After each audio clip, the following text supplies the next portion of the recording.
कभी सुदामा पांडे धूमिल जी ने कहा था कि एक आदमी रोटी बेलता है, एक आदमी रोटी खाता है, एक तीसरा आदमी भी है जो न रोटी बेलता है न रोटी खाता है, वो सिर्फ रोटी से खेलता है। वो तीसरा आदमी कौन है? मेरे देश की संसद मौन है। हम समझते हैं इस साजिश को। आप माइनॉरिटी मिनिस्ट्री का बजट काटते काटते एक दिन मिनिस्ट्री को ही बंद कर देना चाहते हैं। वो जहर देता तो सबकी नजर में आ जाता, सो ये किया कि हमें वक्त पर दवाएं न दी। हुकूमत इस कदर आवाम पर एहसान करती है, ये आंखें छीनती है और चश्मे दान करती है। सरकार बहादुर, कम से कम इस देश के पढ़े लिखे युवाओं को तो मूर्ख समझना बंद करिए। वो अब तिजारती पहलू निकाल लेता है। पहले 7500 मेडिकल सीट्स बाद में बनाइएगा, पहले जो एम्स में 2161 पद खाली पड़े हैं उनको तो भर दीजिए। वो अब तिजारती पहलू निकाल लेता है। मैं कुछ कहूं तो तराजू निकाल लेता है। मैं इसलिए भी तेरे फन की कद्र करता हूं तो झूठ बोल के आंसू निकाल लेता है।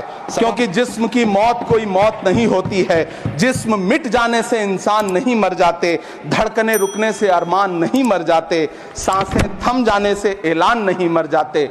जिस्म की मौत कोई मौत नहीं होती है। वो जो महाराष्ट्र में लोकसभा और विधानसभा के बीच में 40 लाख मतदाता बढ़ाए गए थे, अरे उन्हीं के लिए मनरेगा का थोड़ा सा बजट बढ़ा देते। क्या उसमें मनरेगा का एक भी मजदूर नहीं था 40 लाख लोगों में? सारे के सारे 12 लाख की छूट वाले से आगे के लोग थे। चाहे देश में लहसुन 400 रुपए किलो बिक जाए, टमाटर 100 रुपए किलो बिक जाए, प्याज का दाम सुनकर आंखों में आंसू आ जाए, लेकिन वित्त मंत्री महोदया बजट में महंगाई का मां भी नहीं बोलती हैं। इस मुल्क की मिट्टी में हमारा भी खून पसीना शामिल है। हमसे इतनी भी क्या नफरत? रिश्तों की ये नाजुक डोरें तोड़ी थोड़ी जाती हैं। अपनी आंखें दुखती हो तो फोड़ी थोड़ी जाती हैं। मैं तो वित्त मंत्री जी से पूछना चाहता हूं आपके माध्यम से कि शायद आपको पता ही नहीं है कि गृहस्थी चलाने वाली एक गृहिणी की मुश्किलें क्या क्या होती हैं। आपने कभी सोचा भी नहीं होगा कि जब वो किचन में सब्जी बनाने के लिए कढ़ाई में तेल डालती है तो उसके साथ उसके आंसू भी गिरते हैं। सभापति महोदय, शायद उन्हें पता भी ना हो कि एक छोटी सी गाड़ी और एक छोटे से फ्लैट का ईएमआई भरने के बाद इस देश का एक गरीब इंसान जब अपने बच्चों की फीस भरने के बारे में सोचता है तो उसे कितनी खुशियों का गला घोंटना पड़ता है। शायद उनको पता भी नहीं है कि फसल बेच करके बिटिया की शादी का सपना सजाने वाला किसान जब अपनी फसल बर्बाद देखता है तो कितनी रातें सो भी नहीं पाता है। सभापति महोदय, शायद वो कभी इस पीड़ा को समझ ही नहीं पाएंगी कि परिवार के किसी एक सदस्य को कैंसर जैसी बीमारी हो जाए तो घर और जमीनें गिरवी रख उठती हैं लेकिन इलाज नहीं हो पाता। सभापति महोदय, इसी देश की संसद में कभी स्वर्गीय सुषमा स्वराज जी ने कहा था कि जब देश की करेंसी गिरती है तब देश की प्रतिष्ठा गिरती है।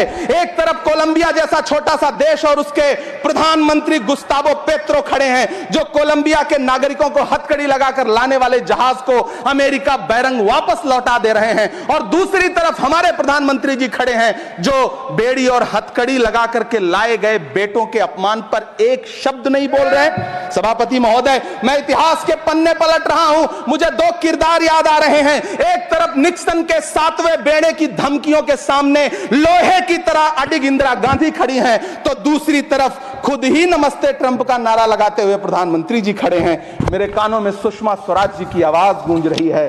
बहुत कम बोलने वाले डॉक्टर मनमोहन सिंह ने बहुत ज्यादा बोलने वाले प्रधानमंत्री जी को जब देश की बागडोर सौंपी थी तो $1 58 रुपए का था, आज 85 से 87 के बीच में झूल रहा है। इन दिनों रुपए की अहमियत गिरती है तो न तो देश की प्रतिष्ठा गिरती है न प्रधानमंत्री की गरिमा।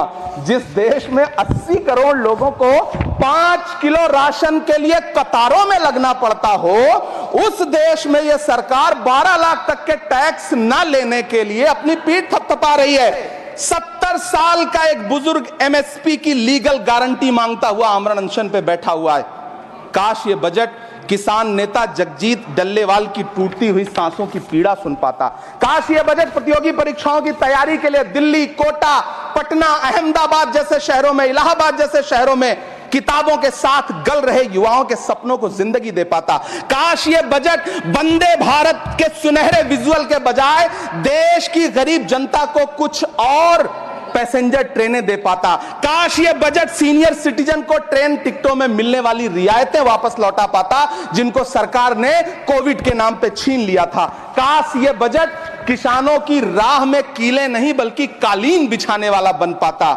काश ये बजट सरकारी मालिकों को यह समझा पाता कि नेहरू को कोसने से अर्थव्यवस्था नहीं सुधरेगी, उसके लिए डॉक्टर मनमोहन सिंह साहब की अर्थ नीति अपनानी पड़ेगी। पिछले 11 साल से नेहरू जी को कोस रहे हैं, आखिर कब तक कोसिएगा?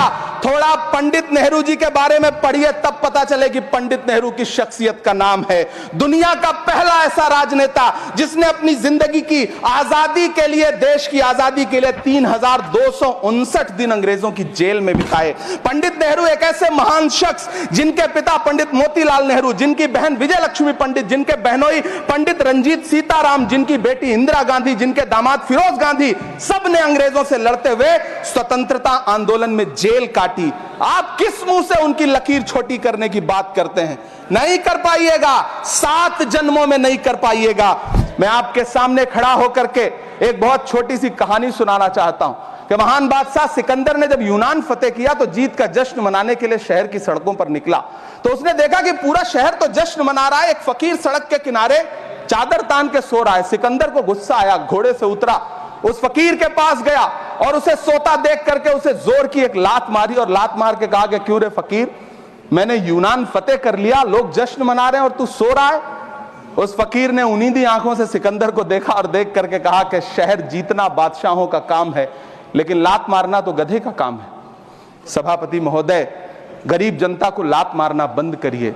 ये अमीरों के लिए बनाया गया बजट है, ये निराशाजनक बजट है। हम अमृतकाल सुनते आ रहे थे, ये अमृतकाल इतनी जल्दी समाप्त हो गया कि अब अमृतकाल का कोई नाम तक नहीं लेना चाहता है। इसलिए मैं इस सदन में खड़ा होकर के देश की वित्त मंत्री महोदया से कहना चाहता हूं कि आपने अल्पसंख्यकों के बजट में जो कटौती की है उसको बहाल करिए। आपने मनरेगा को जो स्थिर रखा है उसका घाटा 9,754 करोड़ है, कम से कम उतना बढ़ा करके फिर से उसे बहाल करिए। नौजवानों के लिए रोजगार दीजिए, किसानों को एमएसपी की लीगल गारंटी दीजिए। यही मैं आपसे अपील कर रहा हूं। धन्यवाद सर, आपने इतना जो समय दिया उसके लिए शुक्रिया। कभी सुदामा पांडे धूमिल जी ने कहा था कि एक आदमी रोटी बेलता है, एक आदमी रोटी खाता है, एक तीसरा आदमी भी है जो न रोटी बेलता है न रोटी खाता है, वो सिर्फ रोटी से खेलता है। वो तीसरा आदमी कौन है? मेरे देश की संसद मौन है। हम समझते हैं इस साजिश को। आप माइनॉरिटी मिनिस्ट्री का बजट काटते काटते एक दिन मिनिस्ट्री को ही बंद कर देना चाहते हैं। वो जहर देता तो सबकी नजर में आ जाता, सो ये किया कि हमें वक्त पर दवाएं न दी।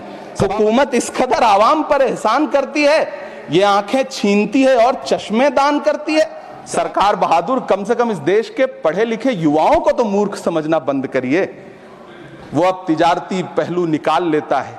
पहले 7500 मेडिकल सीट्स बाद में बनाइएगा, पहले जो एम्स में 2161 पद खाली पड़े हैं उनको तो भर दीजिए। वो अब तिजारती पहलू निकाल लेता है। मैं कुछ कहूं तो तराजू निकाल लेता है। मैं इसलिए भी तेरे फन की कद्र करता हूं तो झूठ बोल के आंसू निकाल लेता है, क्योंकि जिस्म की मौत कोई मौत नहीं होती है। जिस्म मिट जाने से इंसान नहीं मर जाते, धड़कने रुकने से अरमान नहीं मर जाते, सांसें थम जाने से ऐलान नहीं मर जाते। जिस्म की मौत कोई मौत नहीं होती।